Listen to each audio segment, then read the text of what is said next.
Assalamualaikum warahmatullahi wabarakatuh. Perkenalkan, nama saya Silva Niram Sirait. Pada video ini, saya akan menjelaskan hasil ujian akhir semester saya yang berisi pembuatan perangkat pembelajaran dengan menggabungkan 3 teknologi digital dari total 10 yang telah dipelajari pada topik 4. Adapun 3 teknologi yang saya gunakan adalah: pertama, gamifikasi menggunakan kuisis sebagai metode pembelajaran interaktif dalam kegiatan inti. Yang kedua, artificial intelligence atau AI menggunakan ChatGPT untuk membantu membuat soal, gambar, dan bahan diskusi. Yang ketiga, big data menggunakan Google Docs sebagai alat untuk mengumpulkan dan menganalisis data perkembangan siswa atau nilai siswa.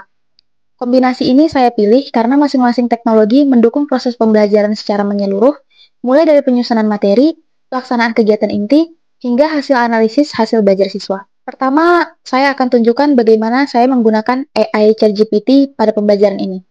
Nah, materi pembelajaran kali ini itu laporan keuangan dengan capaian pembelajaran.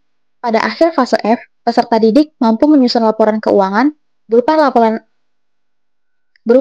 neraca, laporan laba rugi, laporan perubahan modal, dan laporan arus kas. Nah, langkah pertama yang akan saya lakukan adalah meminta bantuan ChatGPT untuk: pertama, membuat studi kasus laporan keuangan sederhana sebagai bahan diskusi siswa. Yang kedua, menyusun beberapa pertanyaan dengan berbagai jenis serta uraian untuk dijawab siswa. Dan yang ketiga, jika diperlukan, saya akan meminta bantuan ChatGPT untuk menghasilkan gambar ilustratif terkait alur pembuatan laporan keuangan agar visualisasinya lebih mudah dipahami. Dengan memanfaatkan AI, saya bisa menghemat waktu, memastikan materi sesuai CP, dan mendapatkan inspirasi soal yang kontekstual serta beragam. Pertama, kita membuat dulu studi kasusnya melalui penggunaan AI ChatGPT, di mana seperti video yang ada, saya membuat prompt yaitu latar belakang studi kasus berupa kegiatan bazar, proyek kelas, atau praktik lapangan yang umum dilakukan siswa SMK. Jadi saya itu ngasih promptnya yang detail, jadi AI-nya ini bisa mengikuti dan menyesuaikan juga dengan karakter siswanya, juga menyertakan TP yang akan kita capai. Lalu ini dia hasilnya, studi kasus usaha topi handmade siswa di SMK 8 mengenai Aurora, terus ada modal dan lain-lain. Kemudian ada disertakan petunjuk diskusinya, kemudian ada pertanyaan-pertanyaannya juga, ada pilihan ganda, beserta jawaban yang benar apa, kemudian ada isian singkat, beserta jawabannya, lalu ada soal uraian beserta jawabannya. Jadi di sini ada 8 soal sama seperti demonstrasi. Lalu selanjutnya kita masuk ke gamifikasi dengan kuisis. Nah, setelah mendapatkan bahan dari AI tadi, saya lanjut ke tahap kedua, yaitu mengintegrasikan kuis berbasis studi kasus ke dalam kegiatan inti pembelajaran melalui platform Quizzes. Saya menginput soal-soal yang sudah dibuat oleh AI, menyesuaikan level kognitifnya, dan mengatur jenis pertanyaan agar sesuai dengan kompetensi dasar di Quizzes.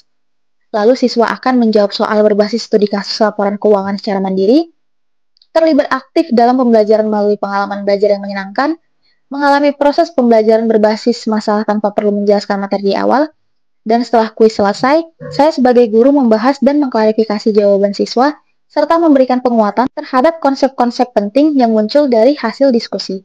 Dengan demikian, kuisis digunakan bukan sebagai alat evaluasi akhir, melainkan sebagai media pembelajaran dalam kegiatan ini. Nah, lalu kemudian untuk kuisisnya, ketika udah dibuka halaman kuisis, lalu klik analisis seperti yang tadi. Lalu kemudian klik yang buat dari awal. Nah, jika sudah terbuka seperti ini, kemudian klik tambahkan teks yang di tengah. Lalu kemudian di kotak ini kita masukin studi kasusnya tadi. Jadi itu kita ambil dari yang ChatGPT. Lalu langsung kita copy paste aja. Kalau sudah seperti ini, kita bisa lanjut untuk menambahkan pertanyaan ataupun gambar jika diinginkan. Nah, setelah itu kita tambahkan pertanyaannya yang di sebelah kanan, kemudian pilih jenis soalnya. Ini ada pilihan ganda, isian singkat, esai, dan lain-lain. Ada banyak pilihan. Boleh dipilih yang mana satu itu, ada banyak jenisnya. Nah, kemudian setelah diklik, muncul kotak seperti ini, kemudian ketik pertanyaannya. Di sini kita ketik pertanyaannya.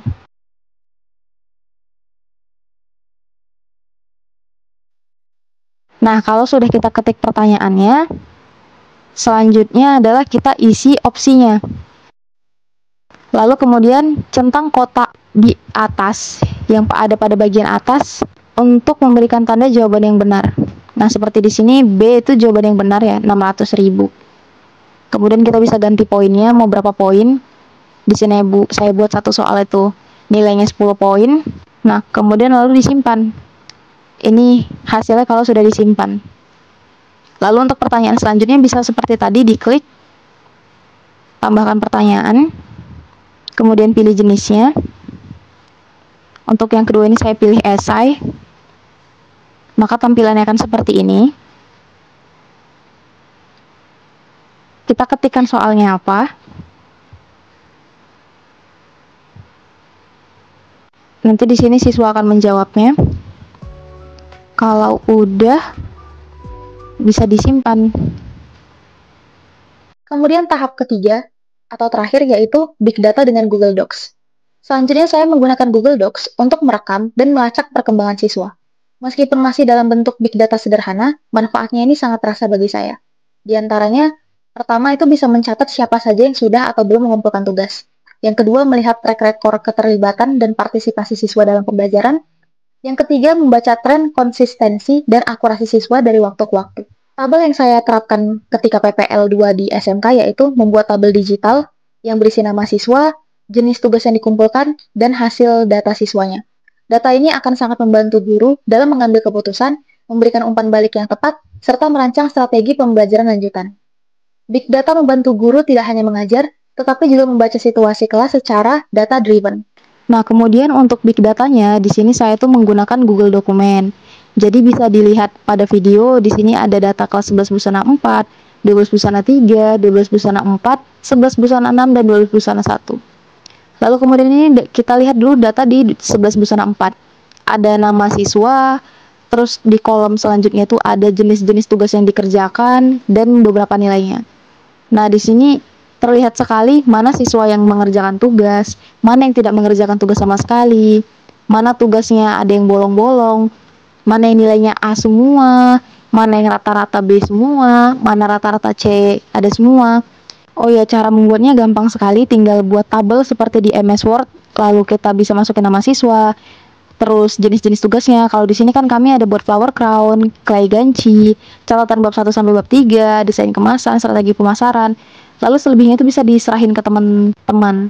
Mau membuat seperti apa? Apakah mau memasukkan sikap di situ, atau mau memasukkan materi lainnya, atau mau mengganti nilai ABC ini menjadi nilai angka 80, 90, atau 100, itu boleh sekali. Dan Big Data ini benar-benar membantu kita untuk melihat siswa secara nilai. Jadi kita bisa evaluasi untuk merencanakan pembelajaran berikutnya. Dengan menggabungkan AI, gamifikasi, dan Big Data, perangkat pembelajaran yang saya buat menjadi lebih efisien dalam penyusunan materi, interaktif dalam kegiatan inti pembelajaran, dan reflektif dalam membaca serta menindaklanjutin hasil belajar siswa.